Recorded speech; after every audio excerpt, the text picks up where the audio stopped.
उम्मीद करते हैं सब कुछ क्या होंगे, ठीक ही होंगे। मेरे साथ क्या बोलिए, जय हिंद। जय हिंद के साथ क्या करते हैं, स्टार्ट करते हैं, है ना। अभी अभी कहना ताज़ा ब्रेकिंग न्यूज आया है बीपीएससी के टीआर 4 को लेकर, ठीक है ना।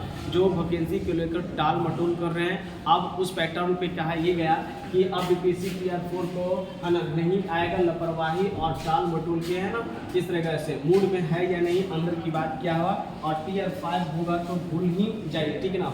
तो ये सभी चीज़ को पैटर्न को फॉलो करते हुए क्या किया गया है ना, लाया गया। तो अब जो हमारा जो एग्जाम होने वाला है, जो एकल पत्ती एग्जाम के पैटर्न खत्म कर दी गई है। मतलब एकल पत्ती एग्जाम के पैटर्न उसको कहते हैं जिसमें आपको न पीटी न मेंस होती है, उसमें एक एग्जाम होती है, उसी एग्जाम के आधार पे एक हमारा क्या बनती है, पैटर्न बनती है, और उसी से आपका लिस्ट बनेगा। आप कितना उसमें नंबर लाएं, उसी नंबर के आधार पे क्या क्या आपको है ना मेरिट लिस्ट बनती है। मतलब उसमें किसी तरीका का दूसरी एग्जाम की पत्ती का पैमाना नहीं है।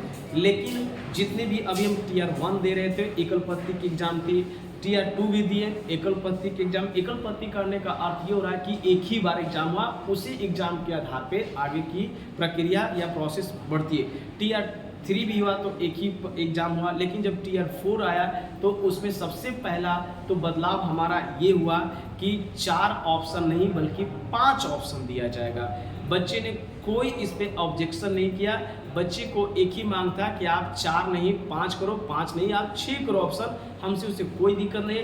बल्कि जो आप 2 घंटे टाइम देते थे या जितने भी मेरा टाइम का है ना एग्जाम ड्यूरेशन का जो टाइम होती थी, उससे एक्स्ट्रा हमको 10 मिनट एक्स्ट्रा दे दीजिए, ठीक है ना, ताकि हम उसे ये ना ऑप्शन में ई जो मेरा ज़्यादा बढ़ा है हम उसको कंप्लीट कर लेंगे, कोई दिक्कत नहीं। यहाँ तक बच्चे भी खुश थे, नाराज भी नहीं थे और अच्छे थे। जब बीपीएससी को ये कहा गया कि आप जल्दी से जल्दी जो है नोटिफिकेशन जारी करें, बच्चे का डिमांड है 2 साल से भटक रहे हैं, आप कब तक जारी करें। बोला गया था कि हम नई सरकार आएंगे, नई सरकार बनाएंगे, यानी नीतीश जी की सरकार आएगी, नीतीश जी की सरकार बनते ही हम टीआर 4 का नोटिफिकेशन और वैकेंसी दोनों दे दिए। बच्चे बीच में शांत से बैठ गए, कोई किसी तरह का दिक्कत नहीं हुआ। लेकिन जैसे जैसे समय बीतता गया, लोगों के बीच में ये चिन्ह हलबली होने लगा कि अब कब आएगा। तो बीच में 2-3 आंदोलन हुआ, जिसके बाद सरकार की गूंगे बहरे और वहाँ पे आवाज़ पहुँची। किसी तरीक़ा से पहुँचने के बाद जो है चेयरमैन बीपीएससी का उन्होंने बताया कि हम इस तरीक़ा का डेट नोटिफिकेशन देंगे, फॉर्म भरने के देंगे। आपने फिर लॉलीपॉप दिखा के उसको भी है ना गाइड कर दिया। चलिए बच्चे यहाँ तक के।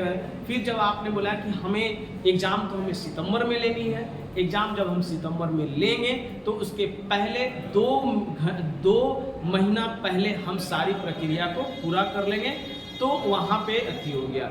जब बीच में एडीओ का एग्ज़ाम हुआ, उसमें पेपर लीक होने की कहानी आई, कहानी नहीं बल्कि यह हकीकत आया, जिसमें 32 विद्यार्थी जो है इंट्रेंस संगीत और लिप्त पाएंगे, जिसमें सबसे ज़्यादा जो है मुंगेर का है ना।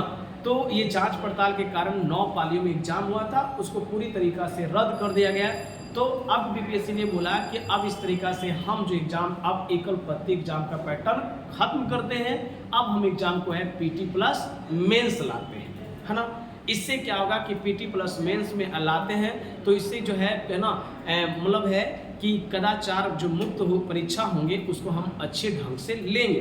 तो कोई बात नहीं है, बच्चे जो हैं इस पे जो है बोला कि टीआर एग्जाम में, लेकिन बच्चे का एक ही डिमांड है कि आप जो है जब भी क्वेश्चन एग्जाम लें तो बच्चे का एक ही का नाम है कि आप टीआर 4 एग्जाम हमको एकल पत्ती के अनुसार ले लीजिए, और जैसे पश्चिमी टीआर 4 टीआर 5 आती है तो आप इस नए पैटर्न के साथ जो है पीटी प्लस मेंस लिए। यही बिहार के बच्चों की मांग है और इससे कोई ज़्यादा नहीं।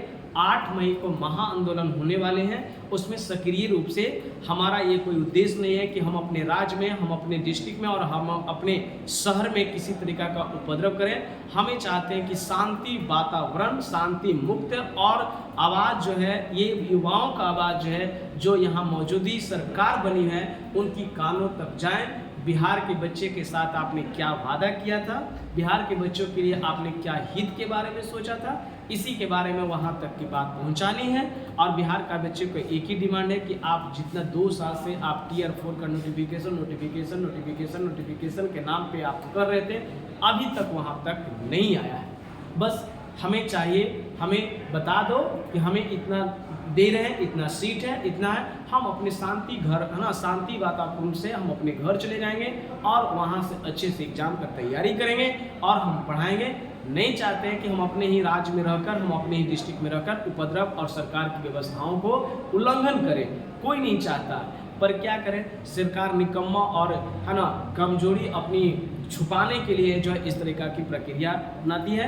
तो हम बिहार के युवाओं से यही कहना चाहते हैं कि आप जो हैं अपनी हक की लड़ाई मांगिए और हक की लड़ाई के मांगने साथ हम लोग आपके साथ हैं, बशर्ते कि है किसी भी व्यवस्थाओं को हम लोग सही पूर्ण से है ना व्यवस्थित चीज़ों को हम लोग अलग नहीं करेंगे, हमें आपका साथ देंगे, सहयोग देंगे, ठीक है। इसी तरीक़ा से आगे जो है हम लोग बढ़ेंगे, ठीक है ना। और जो बच्चे को लगता है ऐसा टीआर 4 की तैयारी कर रहे हैं तो आप सबसे पहले PYQ जो बताते हैं वो सब भूल जाइए। आपको अपने स्तर से पढ़ना होगा, आपको अपने स्तर से जितना डीप नॉलेज पढ़िएगा आपका एग्जाम का पैटर्न उतना ही बढ़िया एग्जाम जाएगी, ठीक है। तो इस तरीक़ा से खासकर, और ये जब भी नहीं है कि कभी इस बुक से कभी उस बुक से कभी ऐसा है, आप NCERT ले, NCERT एक बार नहीं उसे 10 बार पढ़ें, 5 बार पढ़ें, 4 बार, आप जितना बार पढ़िएगा आपका दिमाग में उतना ज़्यादा क्वेश्चन रिकॉल होगी। उस क्वेश्चन से रिकॉल होने से कारण अच्छे क्वेश्चन को प्रैक्टिस करें। अच्छे क्वेश्चन प्रैक्टिस करने से क्या होगा, आपको बेहतरीन है ना नॉलेज इंसेप्ट होगा और नॉलेज इंसेप्ट होने के बाद जो है आप अच्छे एग्जाम को परफॉर्मेंस कर सकते हैं, ठीक है ना। तो इन सभी बातों पे बाकी विशेष चर्चा हम करेंगे और है ना, तब तक धन्यवाद, जय।